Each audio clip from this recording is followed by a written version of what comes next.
Hello hi Radhe Radhe. कैसे हैं आप सब? आई होप कि आप सभी अच्छे होंगे और सभी लोग अपने एग्ज़ाम्स की तैयारी भी अच्छे से कर रहे होंगे।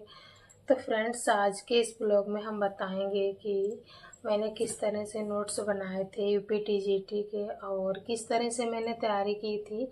तो आप लोगों को बताएंगे कि यहाँ किस तरह से नोट्स बनाने हैं। अगर आप बुक से भी बनाना चाहते हैं तो बुक से भी अच्छे नोट्स बन जाएंगे, और नहीं तो यूट्यूब पर आप देख ही रहे हैं कि सभी टीचर्स अच्छे से पढ़ा रहे हैं। ऐसा नहीं है कि हाँ अच्छे से नहीं पढ़ाते हैं।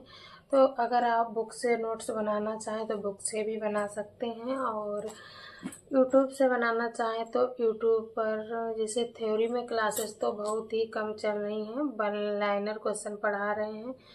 तो मैं आप लोगों को बता दूं कि मैंने वन लाइनर वाले भी नोट्स बनाए थे यूट्यूब से, और थ्योरी वाले नोट्स बनाए हैं जो आप लोगों को दिखाऊंगी। तो फ्रेंड्स, आज मैं आप लोगों को दिखाऊंगी आज मतलब होम साइंस में जो लोग होम साइंस से तैयारी कर रहे हैं टीजीटी की, तो उन लोगों को पता होना चाहिए कि होम साइंस में 5 ब्रांच होती हैं। तो सभी के अलग अलग नोट्स बनाने होते हैं, सभी को पढ़ना उतना ही मतलब महत्वपूर्ण है कि जितना, ऐसा नहीं कि हाँ एक ही ब्रांच को पढ़ लिया और उसी से क्वेश्चन आएंगे, नहीं, पांचों ब्रांच को अच्छे से पढ़ना होता है। तो पहली ब्रांच है फूड एंड न्यूट्रिशन, और फिर है टेक्सटाइल, उसके बाद में एक्सटेंशन एजुकेशन, और फिर है चाइल्ड डेवलपमेंट, और फिर एक बची है होम मैनेजमेंट। ये पांचों ब्रांच को अच्छे से पढ़ना होता है जो लोग यूपी टीजीटी की तैयारी कर रहे हैं। तो आप लोगों को दिखाते हैं कि मैंने सीडी के नोट्स कैसे बनाए थे। सीडी मतलब चाइल्ड डेवलपमेंट के। तो आप लोग मेरे नोट्स देख सकते हैं। और अगर आप यूपी टीजीटी की तैयारी कर रहे हैं तो आपको सीडीपी में गर्भावस्था से किशोरावस्था तक ही पढ़ना होता है। तो फ्रेंड्स, अगर आप सीडी के नोट्स बनाना चाहते हैं तो आप इस प्रकार से बना सकते हैं। मैं आप लोगों को दिखाऊंगी कि मैंने किस तरह से बनाए थे, क्योंकि मेरे पास बुक भी है, मैंने बुक से भी बनाए थे। और मैंने बैच लिया था जब मैंने 2022 में तैयारी की थी यूपी टीजीटी की, तो वहाँ से बनाए थे। और ऐसा नहीं है कि हाँ जो लोग बैच नहीं लेंगे वो लोग नोट्स नहीं बना सकते, बना सकते हैं। और जो लोग फ्रेशर हैं, बिल्कुल पहली बार तैयारी कर रहे हैं, तो वो बैच ले सकते हैं। जैसे जो लोग तैयारी कर चुके हैं पहले से ही, तो उन लोगों के लिए बैच लेना ज़रूरी नहीं है, क्योंकि वो लोग तो अब इतना समझ चुके हैं कि हाँ हमें किस तरह से तैयारी करनी है और क्या करना है।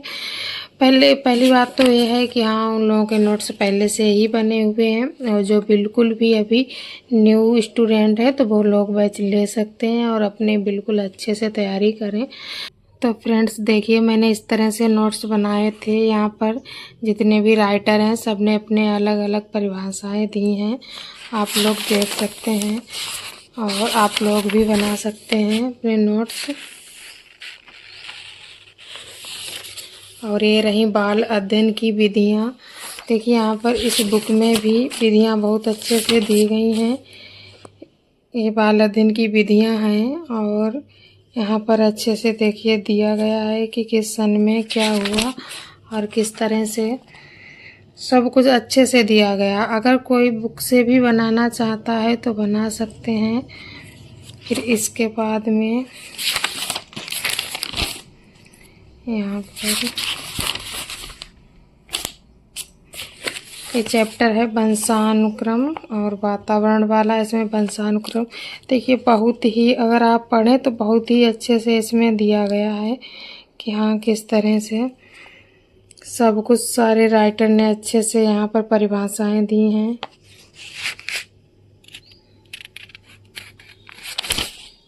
अब इतने तो समझदार हम लोग हैं कि हाँ अपने आप नोट्स बना सकते हैं, और जब अपने आप से बनाएंगे आप तो समझ में भी अच्छे से आएगा और याद भी जल्दी से हो जाता है।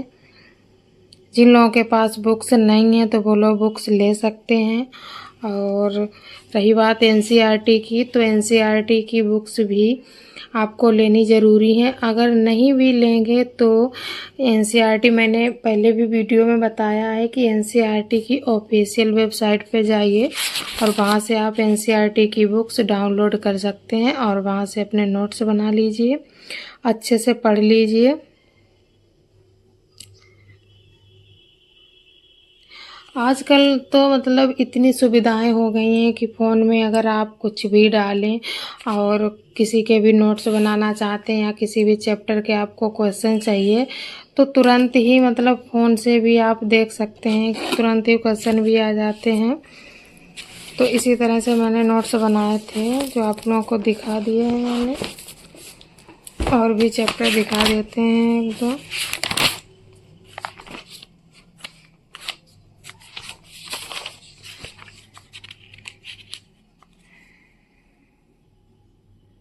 देखिए हर लॉक के अनुसार इन्होंने इस तरह से बताया था।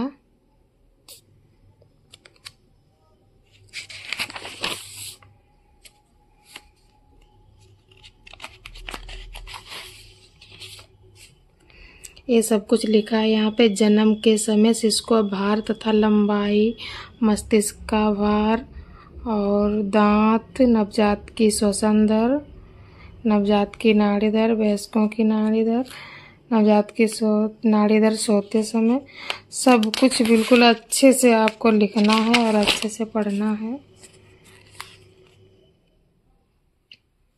इस तरह से आप लोग भी अपने नोट्स बना सकते हैं। फिर इसके बाद में यहाँ पर आ गया भाषा विकास, शब्द भंडार।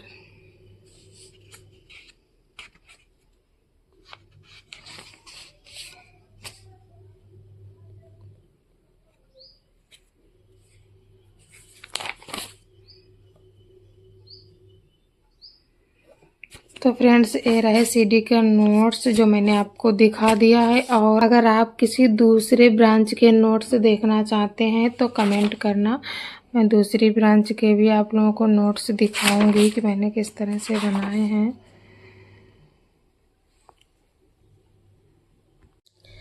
तो फ्रेंड्स बात करें कि जिन लोगों के पास अभी बुक्स नहीं हैं तो वो लोग नोट्स को कैसे बनाएं। तो नोट्स आप लोग यूट्यूब से बना सकते हैं, यूट्यूब पर क्लासेस चल रही हैं अच्छी से।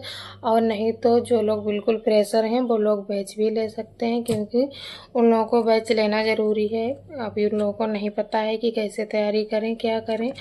और अब तो इतनी सुविधाएं हो गई हैं, फ़ोन से आप यूट्यूब पर सर्च कर सकते हैं, गूगल पर सर्च कर सकते हैं और चैट जीपीटी पे आप सर्च करके देखिए।